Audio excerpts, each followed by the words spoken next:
Good morning, everybody. It's Mary Rowe. I want to welcome people in Louisiana for tuning in with us this morning from New Orleans.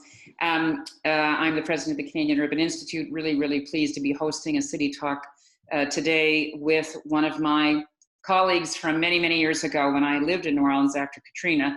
And she's taking time out of a very busy and demanding schedule to be with us.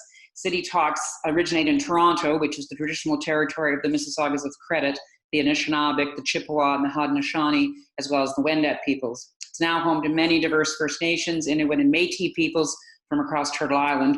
Toronto is also covered by Treaty 13, which is signed with the Mississaugas of the Credit, and by the Williams Treaty, signed with multiple Anishinaabeg treaty nations.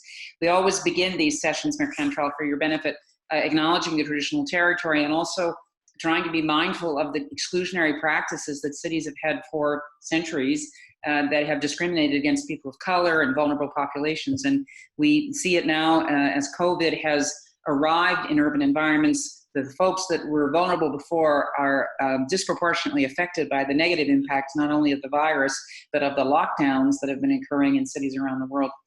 So I'm happy to have so many people tuning in to listen to Mayor Cantrell. She's the mayor of one of the oldest cities in America. It's really one of the oldest cities, it's certainly one of the oldest cities in North America. Tennessee Williams said famously that there were only 3 cities in America: San Francisco, New York, and New Orleans. The second half of that statement was the rest was Cleveland. But anybody that's been to New Orleans knows what he was getting at. There is a unique, unbelievable fabric to New Orleans life. And you've had so many challenges in that city, and you continue to be, as you and I would say, extraordinarily resilient. So, Mayor Cantrell, thank you for joining us. And we're very keen to hear from you what New Orleans has been challenged by principally through COVID. And we've only got you for 30 minutes, and so we want to hear where you think you're going. But just tell us what the particular challenges have been since the pandemic landed. Okay, well, thank you for having me, and always good to be with you, Mary. We've been through some times together, and you understand that through those times, it's really about the people, the connectivity that holds us together, that fuels the fire to get something done. In this COVID-19 pandemic, and even tied with the levels of civil unrest here,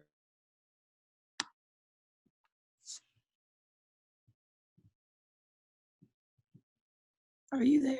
Okay. We're here. It just froze a minute. Sometimes it does. Just keep steaming through. You'll come back. Okay. So the city of New Orleans was absolutely one of the hot spots in the United States in March. We were considered, that very focal point where new cases were growing, and particularly we were at community spread. We have had 7,638 positive cases of COVID. We have lost 529 of our residents here. We have flattened that curve to about 94%, if I look at it this week. So we clearly went from being a hot spot in this country to being an example of what recovery looks like when you really do make those tough decisions and ensure that the public health is a top priority for your city and for your people. Testing, we are testing almost second to Iceland right now. We've been consistently at high marks testing our residents, which is really responsible for being able to flatten that curve. We've identified our cases, isolated and quarantined, and of course, nursed our people to health. And unfortunately, in spite of, we've lost 529 people. Out of the 529, 402 of them are African American, 116 are Caucasian residents. We have about 6% that are identified as being other. 4, not 6%, 6 people, 4 Asian and 1 Native American that we have lost. We know that the underlying health conditions and also the health disparities that exist in our city have definitely been on high display as we have fought through COVID. It's something also that was magnified here in the post-Katrina environment, which we really started to focus heavily on disparity gaps that exist. However, your vulnerable populations are those who suffer the most. And in this city, it has greatly disproportionately impacted the Black community, Black and Brown community here. And so with that, being very focused again on meeting people where they are, ensuring that we are saturating those communities with the services that are needed to ensure that we don't revert back into community spread, but at the same time that we help our folks who have been disproportionately impacted, not just by the deaths or by the cases, but also by unemployment. We have 79,000 of our residents receiving UI benefits. That is coupled with state benefits, but more importantly, the federal benefits, which make up the largest portion of what our people are receiving right now. Those dollars that they've been receiving since COVID will diminish significantly at the end of July. One example is that it's about $800 a week, give or take, for someone receiving benefits. Come the end of July, that will drop to $245. Wow. So the federal portion is, again, very significant, but the impact will even be more substantial as it relates to our people who make up a large portion of our hospitality industry. Hospitality continues to be the main driver, not only in our city, but the state of Louisiana, with New Orleans being the backbone, our folks being the backbone, who are the ones on the front line, again, most vulnerable, who are working, right now, that allows folks around the city to go and buy groceries and ride transit and get their mail and go to the grocery store. And even as we've moved into phase 2, with going to restaurants and those sorts of things, it's the people continue to be on that front line who are the most vulnerable. Also, as it relates to ways that we are working to move our people, into other growth sectors or industries, while we know hospitality will not rebound on the front end, of this. We're not even post-COVID, but we know in this environment. So it's an opportunity, though, to make sure that our folks are being trained up, and provided with the resources so that they can pivot into other growth sectors like blue infrastructure, blue, green, of course, gray infrastructure, which continues to be a priority for us here. And, that we've been dealing with the challenges due to not only climate change, but drainage and all of that stuff. So whether it's in healthcare as well, IT, renewable energy platforms, really trying to redirect and get more dislocated worker dollars from the state so that we can do some training, as well as provide stipends for training, kind of like earn while you learn, so that people can be built up and redirected into industries that are sustained and that can be sustained. So we're looking at it as an opportunity, as we always do, to be better and better for our people. Also, small businesses. Our small businesses hit very hard as well. The majority in the city, over 50%, are African American or minority owned. But even pre-COVID, those same businesses made up about 2% of the receipts. So again, an opportunity to really pivot to a place where we're building them up, giving them the resources, again, they need. The resources are scarce. We don't have a lot. And we don't have a large business community either, meaning Fortune 500, like that industry, to kind of help provide some gap financing and opportunities like that. But we partnered, like with Goldman Sachs, small businesses. 20 million was allocated to Orleans specifically, to our CDFI community, utilizing them to meet our business owners where they are, to again help them with gap funding. So really looking at creative ways to help our small businesses, help our unemployed residents, of course, our families across the board that we know are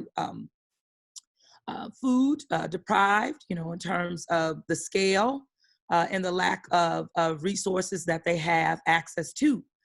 And so again, trying to think creatively, we were able to get FEMA to approve a mass feeding program for the city at 18 million that will provide 1.8 million meals a month. This is unprecedented. And it's not just looking at homeless, it's looking at your homeless, your seniors, all folks with, disabilities, every family with children.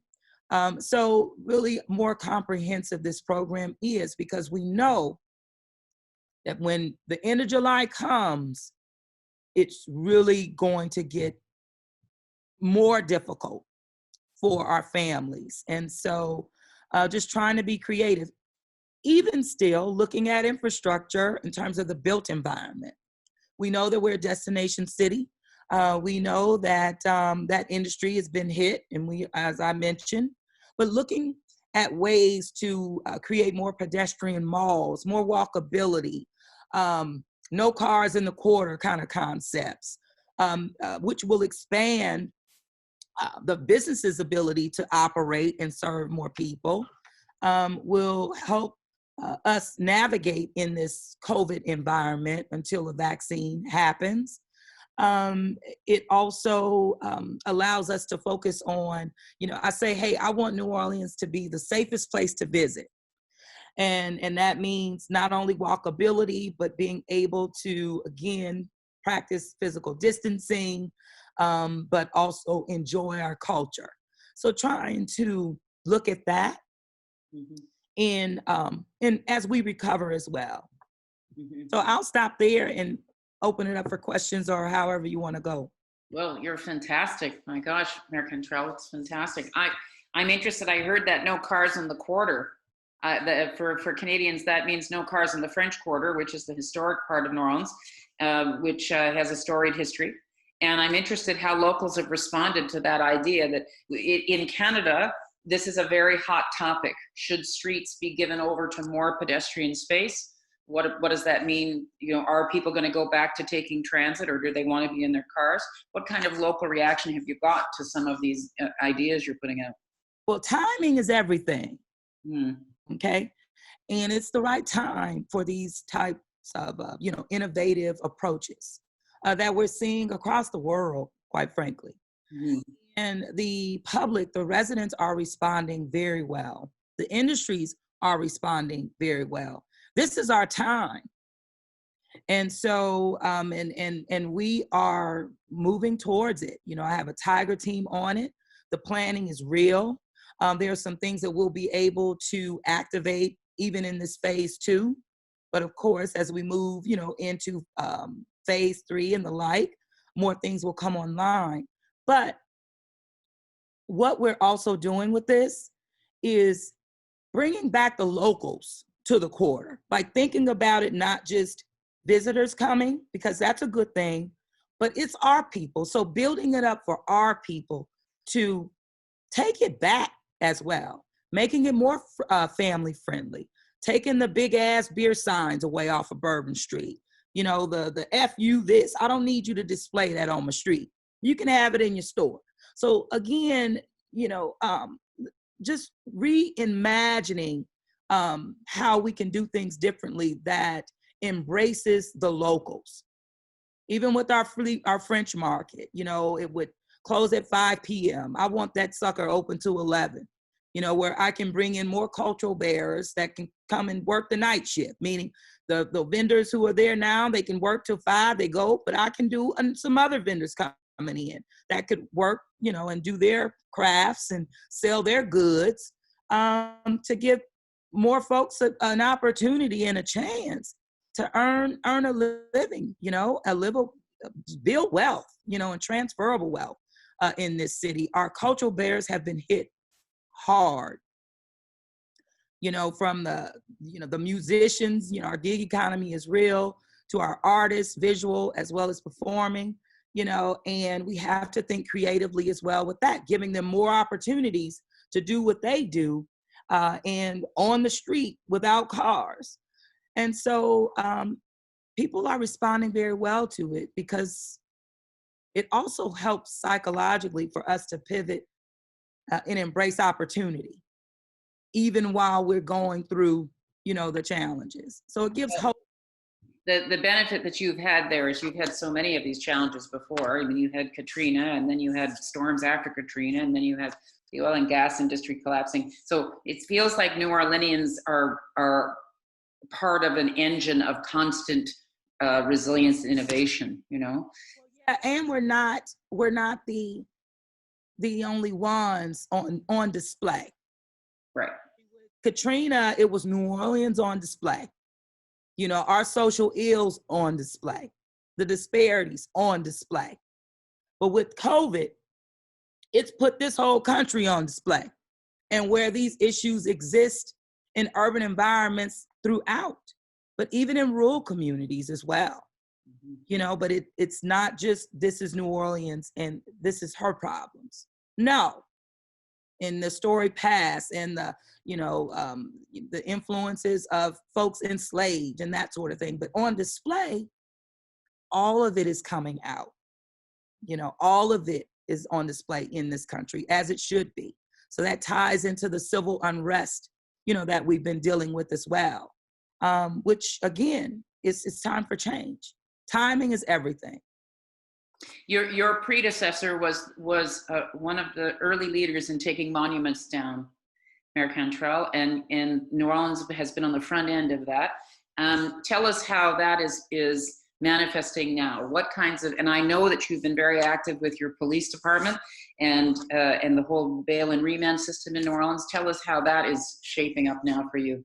Sure. So yes, the previous administration, the mayor did lead the charge to remove 4 monuments in the city. I was on the New Orleans City Council at that time and voted, for that. One of the things that is happening now that didn't then, just the civil unrest on the ground, bottom up, throughout the country. But even at the scale in this city, we saw something different. And we're seeing something different now versus then. The opportunity now is understanding that just removing statues, just taking them down, even without a process for reconciliation, with healing, like that has to be a part of the fabric. And the city of New Orleans didn't benefit from that, although with those statues coming down. So with the time now, I think it has to be built in, and we have to be more intentional.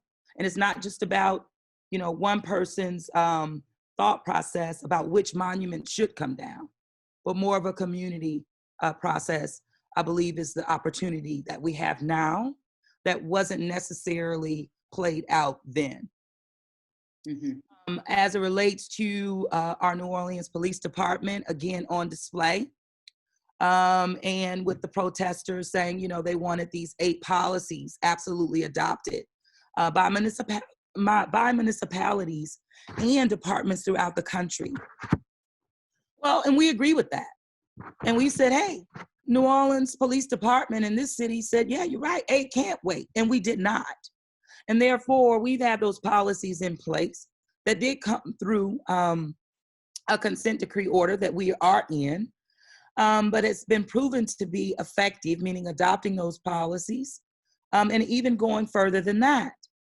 And being on display, you could clearly see that the city of New Orleans handled protesters very well, and also without any burning up and, that sort of thing in the street.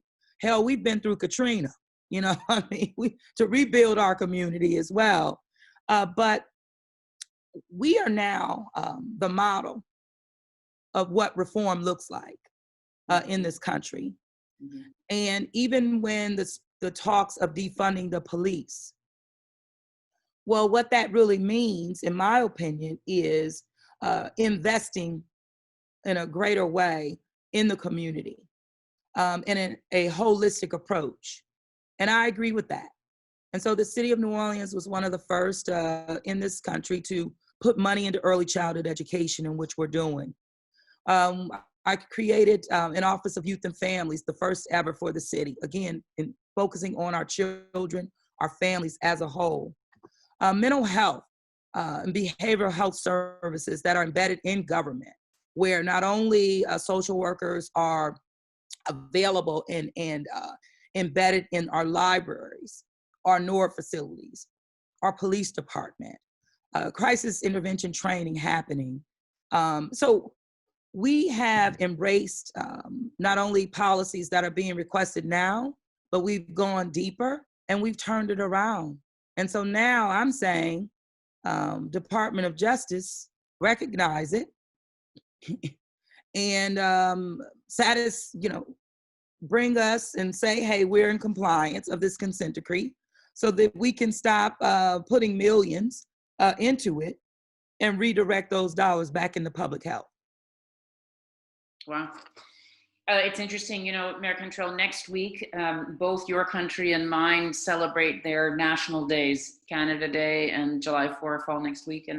And here we are at a time when local leadership seems to have been the really extraordinary deciding factor in how communities have fared. I'm wondering if you want to comment at all about how you've navigated. I mean, when I first met you, you weren't a mayor. I always want people, when they meet Mayor Cantrell, to know that she was a neighborhood organizer and then became a city council person and is now a mayor. And you have been leading this charge for a resilient New Orleans for 15 years. And talk to us about navigating with the governor and with the president who aren't always on the same page. How do you see at the moment urban life in the United States? How important are local leaders like you?